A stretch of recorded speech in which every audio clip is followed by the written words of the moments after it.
দেখুন কে কি করেছে না করেছে, কোথায় কি করেছে না করেছে, এত তথ্যের মধ্যে যাওয়ার দরকার নাই। ঘটনাটা তো টিভিতে দেখা গেছে, ছাত্ররা প্রতিবাদ করছে, ছাত্ররা গাড়ি থেকে নামতে বলছে।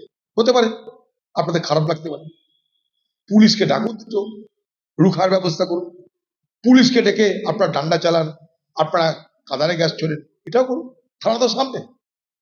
আপনি তো গ্রামে গঞ্জে, সুন্দরবনে হয়নি প্রতিবাদ, তো সুন্দরবনে হয়নি প্রতিবাদ, দার্জিলিং এর অগম্য পাহাড়ে কোনো কোনাতেও হয়নি প্রতিবাদ, কোনো জঙ্গলেও হয়নি।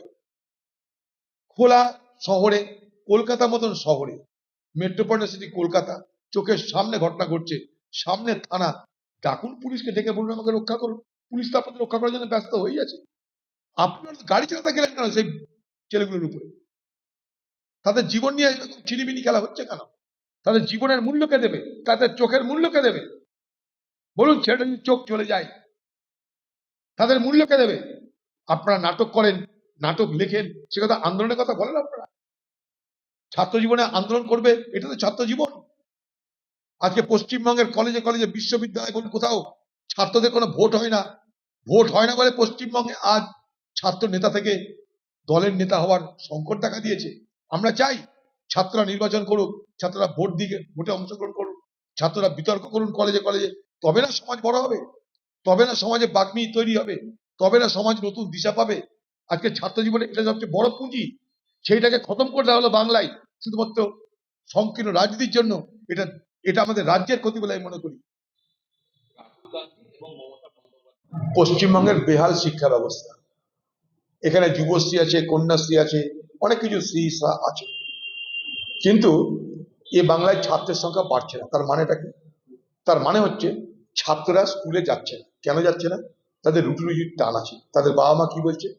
স্কুলে গিয়ে লাভ নাই, সংসার চালাতে মাঠে কাজ করো, মুনিশের কাজ করো, বাইরে রাজ্যে যাও। অর্থাৎ স্কুল গন্ডি ছেড়ে, অভাবের তাড়নায় তাদেরকে স্কুল ছেড়ে রুটি রুজির জন্য তাদেরকে ব্যস্ত থাকতে হয়, তাদেরকে স্কুল ছেড়ে দিতে হয়। এটা গেল এক। 2 নম্বর, কোন স্কুলে পড়বে? স্কুলে শিক্ষক নেই, শিক্ষিকা নেই, ঘর নেই, বেঞ্চি নেই, পড়া নেই, শোনা নেই, কিছু নেই।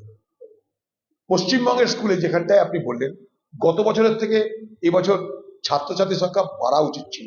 জনসংখ্যা বাড়ছে মানে ছাত্রছাত্রীর সংখ্যা বাড়া উচিত ছিল। সেখানে পশ্চিমবঙ্গে উল্টো হয়, ছাত্রছাত্রীর সংখ্যা কমে যায়। তার একটা কারণ পশ্চিমবঙ্গের বেহাল বেহাল বেহাল শিক্ষা ব্যবস্থা।